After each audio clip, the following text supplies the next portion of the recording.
Okay, let's get started. So I'm using this AIM Solo to record my telemetry. Each LED is half a second. I got GPS speed here, I got RPM here, gear here. It's calculated, so it's delayed by about a second. Brakes go to 1600 PSI. Throttle timing was 210.1, so that was my best lap of the day. Here's the map. Peak speed and a base speed will be here. Okay. So this is our main straight across the start finish. Get into fifth gear here, hit roughly 150 miles an hour. This is by the way, I'm using no traction, no stability control here, so you can hear those rears sliding there. So I was actually making a pretty big mistake the whole day here, where I was braking. So I was trail braking here first of all, which some would discourage because you actually don't need to rotate the car too hard here. It's actually a fairly steep uphill. You don't see it when you're in the car, but if you stand off the track and you look at it, it's quite a steep hill. And so you don't need to rotate the car with the brakes. You can actually rotate the car with the steering wheel fairly well, as long as you can catch this hill right here. This is kind of where it starts to pick up. So the problem with what I was doing, and I'll show you exactly what I was doing, I was braking, and then I would go off the brakes, and then I would get back on, right? And I was kind of like waffling in this like low area, and that was me just trying to over rotate the car essentially. But at this point I should already be transitioning to the throttle, because that hill is about to pick up and the car is about to rotate, and so that's when the rear kind of starts to slide, right? And luckily for me, this time I was going fairly slow, but later on I was going a little bit faster. I ended up spinning because of this mistake. So the correct thing to do here is, yeah, sure, you can trail brake, but make sure to get on the gas here and not here. And that'll keep that rear end from stepping out.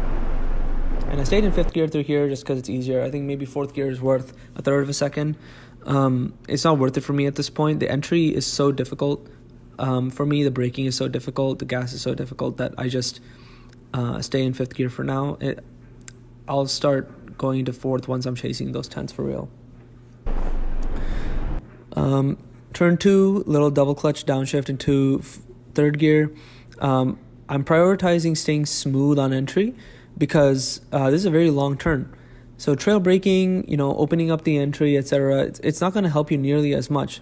What really matters in these longer turns is just staying tight to the inside, minimizing the amount of track you have to use, just because you want to reduce the distance that you have to travel. And then being smooth on the gas, getting that maintenance gas so that you're using as much rear grip as you can without spinning. So here you can see I kind of coast very gently onto the gas using maintenance throttle here, and then I kind of try to get some gas, and then it just immediately bites me. So there's obviously some time to be gained there. So let's watch that entry again. Where am I? Right here. So I think conventional wisdom states, okay, yeah, let's start out really wide and then swing in, kind of maximize that entry. But in this case, I mean, that's not really doing much for you. All you're doing is, increasing the amount of distance you have to travel.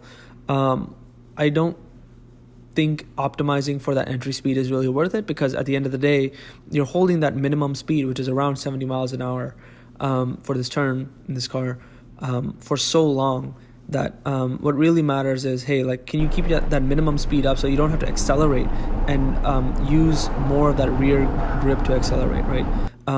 Maintaining requires less rear grip than accelerating. That's the fundamental problem here. And so if you're slow on entry and then you try to speed up, you're going to start losing the rear. So keeping that minimum speed high is really important in this case. So I guess it was probably around 67 miles an hour. Minimum speed, something like that, 66. Okay, so turn 3, turn 3, 4, and 5 is my weakest sector of this track by a large margin, actually. And so I want to point out a few different things that I did wrong here. So obviously I messed up the exit on turn 2, which I think doesn't help, but it doesn't, a lot of people make that mistake, so it's not like the end of the world. But the biggest mistake I make coming into turn 3 is that, well, first of all, I'm shifting down to fourth, or up to fourth, and that's just because I want to save my engine. Fourth gear mitigates the oil starvation issue, Optimally, you want to be banging this rev limiter in third and just stay in third through 3, 4, and 5, and all the way to 6. And that's going to save you a lot of time just because third gear is better. But I end up being in fourth, and the real reason fourth kind of kills me here is I am not very good at turning and shifting at the same time. And so to complete the shift properly, I end up straightening out the car. And what that does is that it forces me to be really tight on the right side of this turn, when in fact I want to be a little bit more to the left, maybe an entire car width more to the left. And what that's going to do is it's going to open up this entry, and it's going to allow me to miss this kind of like little divot here that causes you to lose grip. So if you can go around it, not only do you open up that entry, not only do you get a more consistent line, you also just miss this little divot, and that gives you more grip. So going in at roughly 65 miles an hour, that's pretty fast, but I end up having to hold these brakes because I entered so narrow, and I don't want to go wide here. You really want to hold tight to this line. And here I'm starting to let go of the brake finally. And then as I get on the gas, I add a little bit of steering, partially because I entered so narrow that I needed to almost correct by adding more steering to stay on this line. But also whenever you add gas, you need to start steering a little bit more to not understeer. So another thing I did wrong here is that I ended up getting really hard on the gas really early. So over here, I'm like 50, 60, almost 90% throttle. And initially, I felt really good about myself. I'm like, oh, look at me, I'm doing 68 miles an hour. But look at this. I'm an entire car width away from the right edge of the track, which means, look at this turn 4 entry. I'm really compromised on turn 4. And so I end up having to brake here. And I end up going all the way down to 59 miles an hour. So it doesn't matter how big your peak speed is if you end up having to slow down.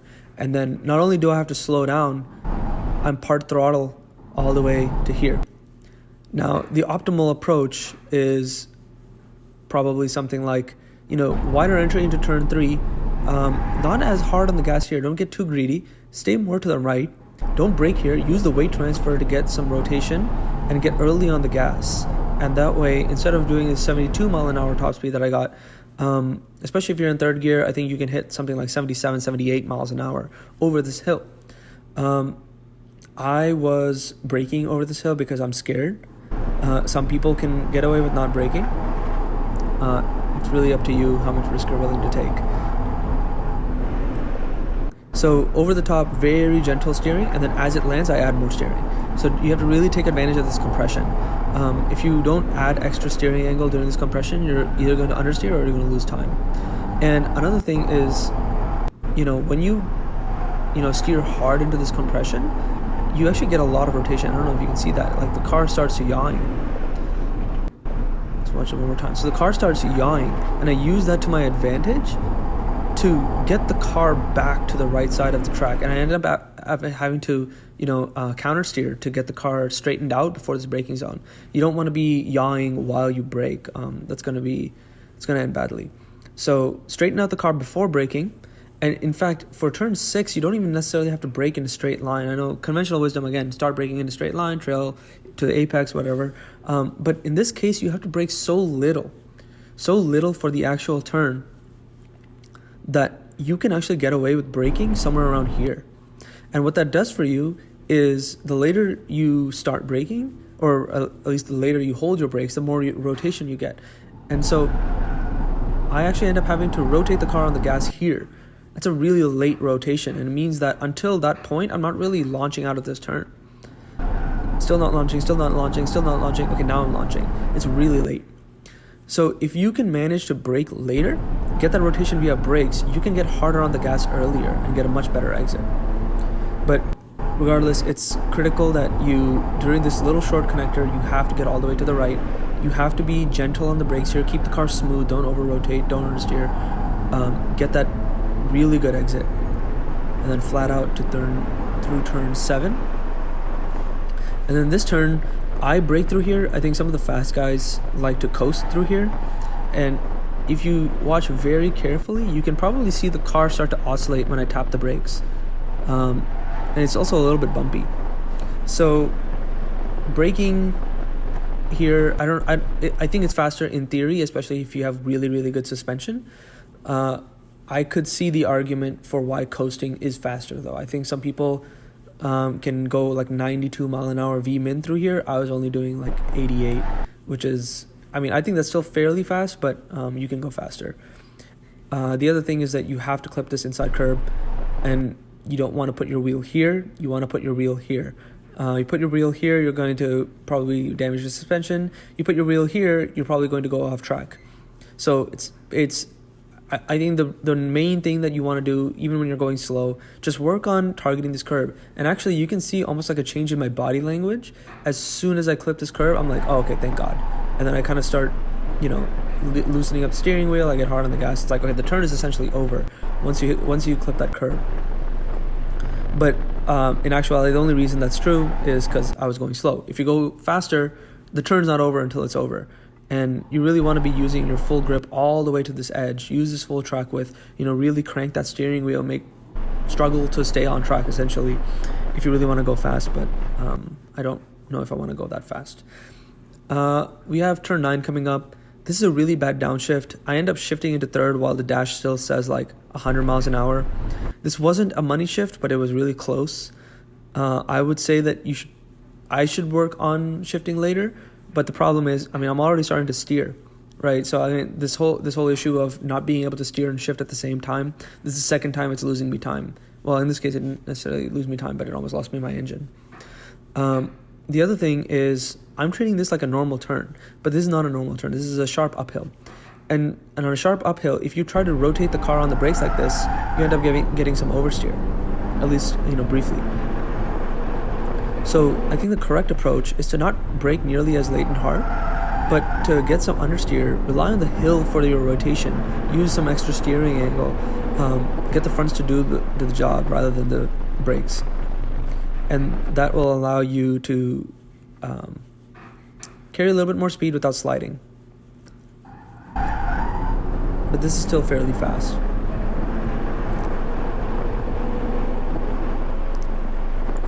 Three, 4 shift. 4-3, again, a really bad downshift. So here I kind of missed my braking point.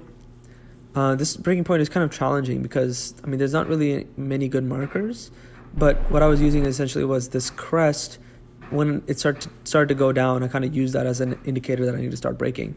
But if you look at my brake bar, just watch this. So initially it's here, and then it starts creeping up, and then it goes down. So essentially what happened here was I didn't brake hard enough initially. I started turning in, and I realized I was going too fast, and I started actually increasing my brake pressure as I was turning in, which is essentially, that's a recipe for understeer. And this is something that I was doing all day, just because I wasn't able to get a good feel for my brakes. I think if I had a lot of practice and I had much better brakes, this wouldn't happen. This is just embarrassing. And you can hear those front tires really starting to squeal because you can't really get rotation if you're hard on the brakes and turning the steering wheel at the same time. You need to kind of trail off to get the rotation. Here it is the same concept as turn 9. You drive with the fronts. I think I brake mostly in a straight line here. Yeah, kind of trail off early, get off the gas, modulate that gas, don't lose this exit. It's a really big exit. And you can see, this guy didn't take the rally line, so it's not a fair comparison, but the exit matters a lot here. It's a very long straightaway.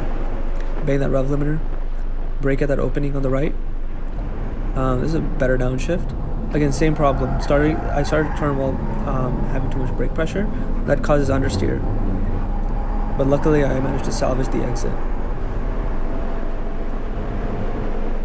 So let's watch that one more time. So this guy in front of me does a much better job of not turning while braking. So I know trail braking is literally braking while turning, but watch my brake graph and watch my steering wheel. So I'm all the way over here in the brake graph. Even in turn 1, I didn't use that much brake pressure, and I was already turning the steering wheel when I had that much brake pressure. So, regardless of what you do at that point, you are not going to be able to rotate the car. It's too late to salvage the turn, really. And you can see, you really should be clipping this curb. I completely missed that curb because of this understeer. Yeah, I still salvage the turn because I get hard on the gas and I don't lift. And that's enough to get me a PB.